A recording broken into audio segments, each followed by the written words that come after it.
Miserable singles, happy couples. I don't know, a fact or a stereotype that introduces us to the unpartnered and mental health, commonly referred to as single people. Why they are single? Different reason.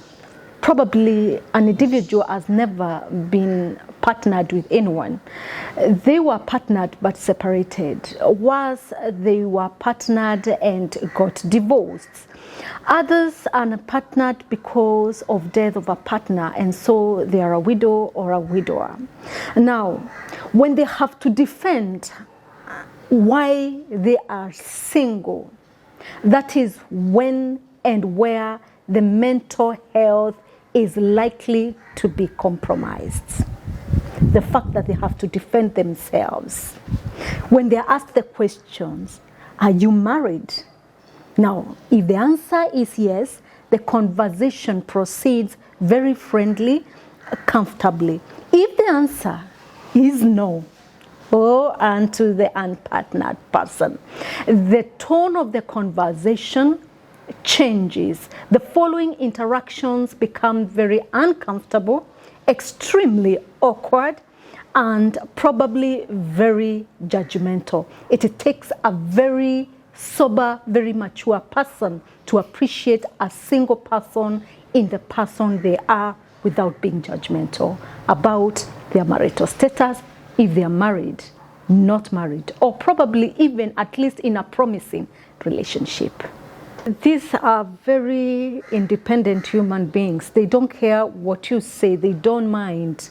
Their level of self-esteem and confidence is in another level, probably informed by their personality.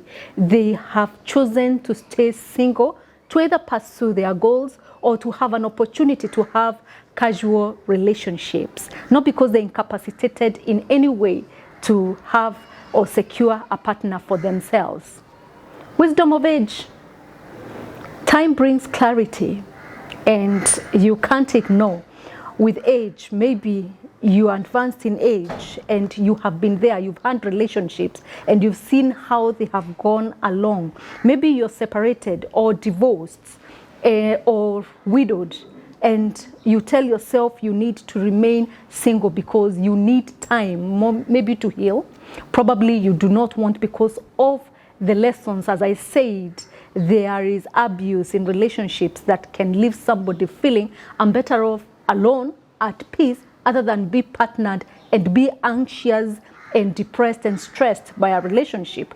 Others, wisdom of the stage of life they are in, a student who feels it is not time, the priority right now is to pursue, to build a career, a profession, then I am able to get into a relationship.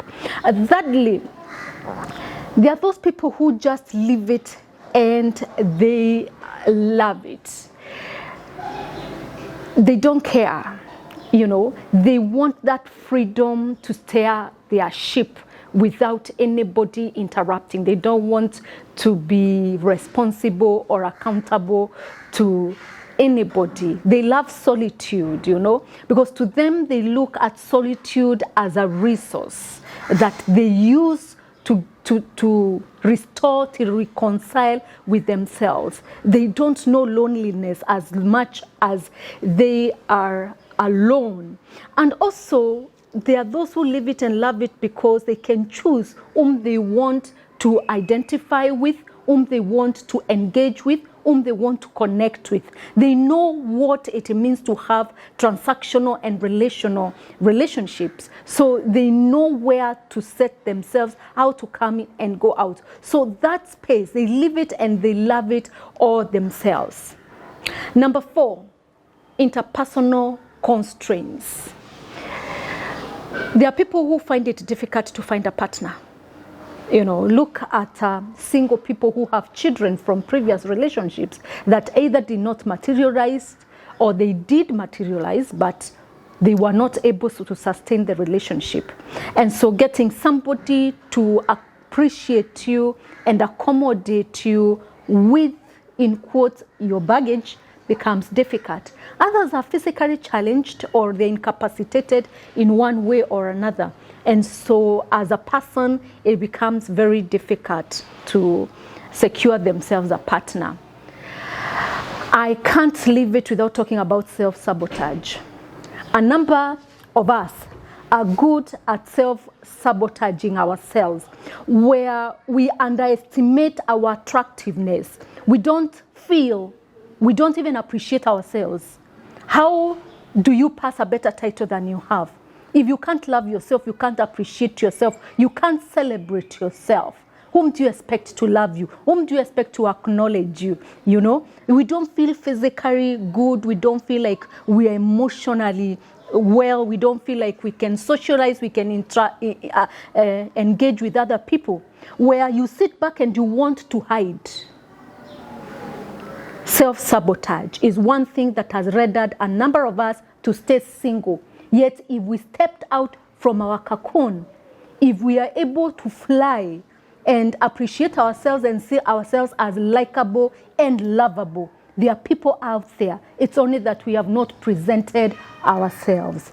So being single because it's a choice, wisdom of age, because there are people who live it and they love it. There are others who have some social or called interpersonal reasons and self-sabotage.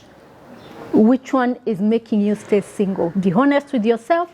Save yourself the agony of mental illness, because if you're able to identify, acknowledge, and appreciate it and see how to work it out, to be good for you, you know. Single shaming. There is nothing tragic about being single. So stop throwing around the shaming phrases like, poor girl, you will find someone. You must be lonely.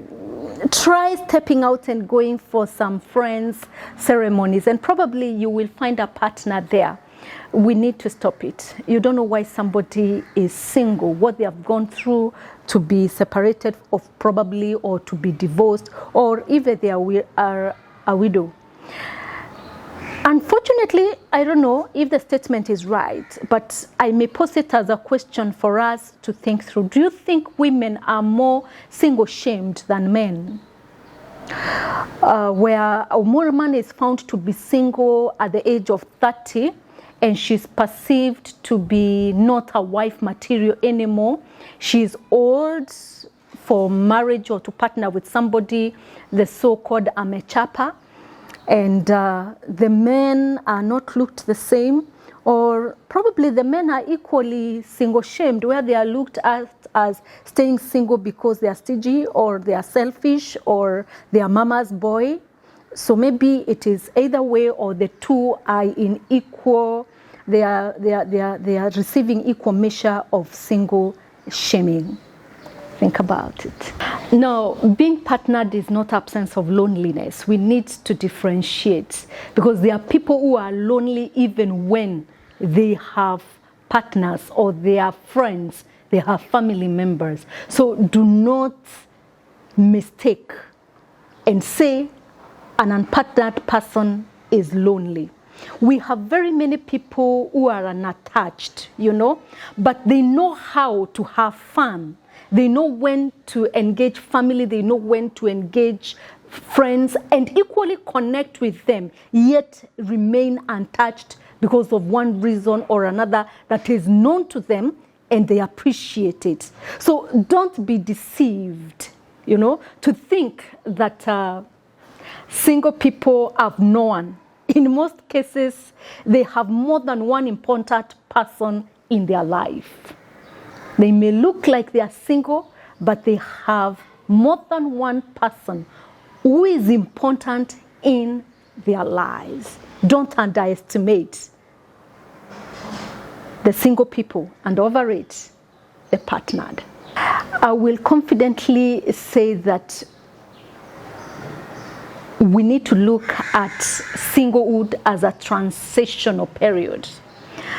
A period where an individual is mark timing, you know, taking their time to maybe reconcile with themselves, to go through a cycle where they need to heal, where they need probably to mourn their partner if they are they are single because of the death of a partner. Let us not be quick to judge and make it uncomfortable when they're in the midst of other people. Give them their time. Single by choice, single because they have been widowed or they are widowers, single because they have never been partnered with anybody. Allow them to be. Respect their space.